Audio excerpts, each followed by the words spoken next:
Good evening and welcome to Poland Daily. I'm Nicholas Richardson and this is the news. Jarosław Kaczynski, Deputy Prime Minister for Security and head of Poland's ruling Law and Justice Party, said that strict sanctions must be put on Russia now, otherwise it will not retreat from its offensive stance towards Ukraine. President Andrzej Duda, Prime Minister Mateusz Morawiecki, Deputy Prime Minister Jarosław Kaczynski and the Ministers of Defence and the Secret Services convened today to discuss the country's security situation after Russian forces occupied the Ukrainian regions of Lugansk and Donetsk. President Andrzej Duda spoke of the strong need to talk about the Polish security architecture and the North Atlantic Treaty Organization's appropriate response on NATO's eastern flank. He stressed that Russian troops stationed in Belarus are in close proximity to Warsaw. Last night I spoke with President Zelensky. I also spoke with President Gitanas Noseda. These next few days will certainly be days of very intensive consultations that we will have in various formats and, as I said, with NATO and the European Union. We feel deeply the need to do everything to prevent the invasion of Ukraine, to keep the peace. Prime Minister Mateusz Morawiecki said it was unacceptable for the European Union to continue its current model of economic relations with Moscow in the face of the Russian invasion. We need to try to change the economic paradigms and the raw material economy in particular. It is on raw materials that Russia's strength is based today. This is where the huge billions of dollars come from, the huge resources to arm itself. The Council of Ministers adopted a bill on the defence of the Homeland. It assumes an increase in defence spending to 2.5% of gross domestic product and an increase in the size of the Polish army to 250,000 soldiers on active service. The new law is to replace the 14 laws currently in force. Poland must have armed forces adequate to the current situation, forces that will be able to repel an attack and that will be strong enough to prevent it from happening. If the situation requires it, the bill may be processed as early as next week during an extraordinary session of the Sejm and can be voted on the same day. If the legislative process goes smoothly, the Homeland Defence Act is expected to come into force on July the 1st this year. German Chancellor Olaf Scholz put on ice the certification of the Nord Stream 2 gas pipeline, designed to bring Russian gas to Germany after Russia formally recognised two breakaway regions in eastern Ukraine.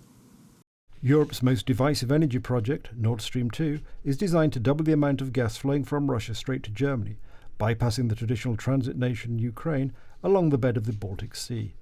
It has faced resistance within the European Union, from the United States as well as Ukraine, on the grounds it increases Europe's energy dependence on Russia, denies Ukraine transit fees and makes it more vulnerable to Russian invasion.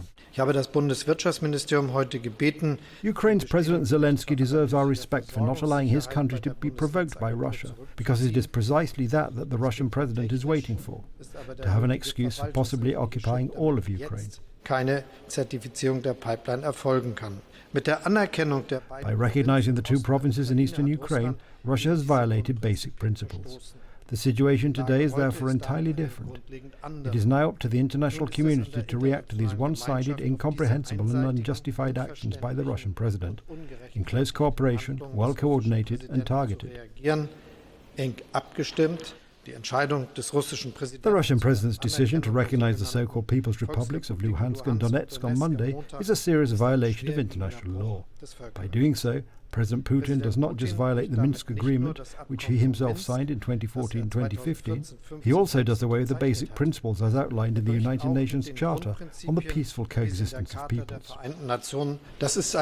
The situation is unchanged, and what we are doing is to strengthen Ukraine's economic resilience by being Ukraine's largest financial stabilizer, and we will continue to be that. These are very difficult days and hours for Europe. Close to 80 years after the end of World War II, there is the danger of a war in Eastern Europe. It is our job to avert such a catastrophe, and I appeal again to Russia to help in this process. Thank you. The German government had long said Nord Stream 2 was primarily a commercial project that diversifies energy supplies for Europe. Europe's largest economy depends on Russia for around half its energy needs. Russia's lower house of parliament voted to approve friendship treaties with the two self-proclaimed People's Republics in eastern Ukraine, escalating a crisis with Ukraine in the west. The treaties, which enter into force once President Vladimir Putin signs them, could pave the way for Moscow to build military bases there, adopt a joint defence posture and bring about closer economic integration.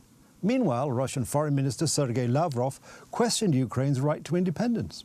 It is obvious that the decision made cannot happen if not for the political will of our head of state.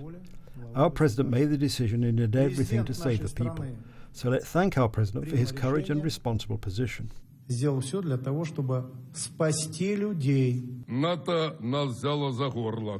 NATO is backing us into a corner.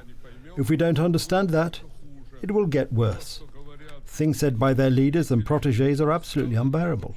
It's total nonsense and madness for Stoltenberg to say NATO will be closer to Russia if we recognise the republics. It can't be any closer. Our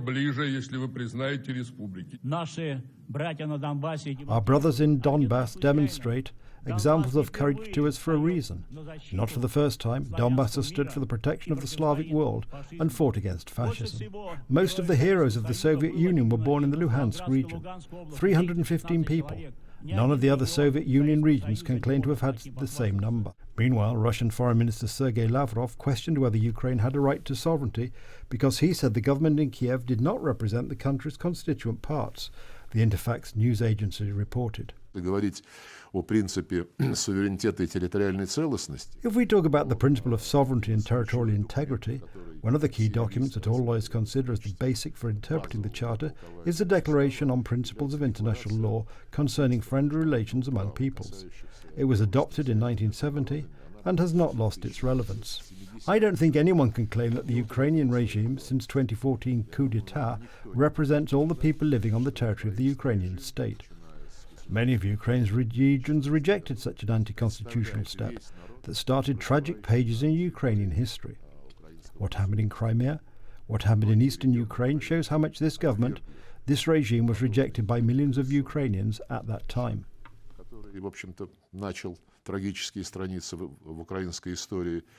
Warsaw must abide by the ruling of the European Union's top court.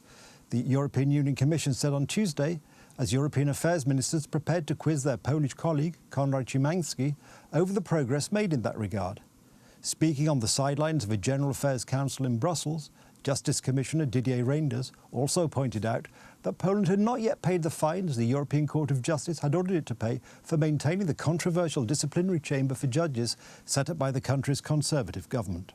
I will present all remarks about the actual situation, but I will explain also that we continue to put forward the infringement proceedings concerning the Constitutional Tribunal and the independence of the Constitutional Tribunal, and we continue to ask to Poland to implement all the decisions of the European Court of Justice, including the fines. You know that we have sent now two different letters to ask the payment of the fines for a total amount till now of 111 million euro for the non-implementation of the interim measures decided in July last year. We want to hear an assurance that Poland will respect the decisions of the European Court of Justice. We need to hear what are the plans when it comes to disciplinary chamber, the National Council of Judiciary, also when it comes to Constitutional Tribunal. So many things still stay unresolved after 5 hearings, which we already had, or this is the 5th hearing. And I certainly welcome what the signals we're hearing from Poland over the last few weeks in particular about their views on some of the issues that they've been in dispute with the European Union about. And I think it's progress, and I'm certainly not going to belittle that progress. I think we should welcome it, really. Since coming to power in 2015, the Polish Law and Justice Party has ushered in a series of judiciary reforms that critics, including the European Union's executive, say may harm the independence of the courts. That's the news. Thank you for watching. Stay with us for the weather, Poland Daily Business and more programmes. But from me, it's have a good night and a better tomorrow.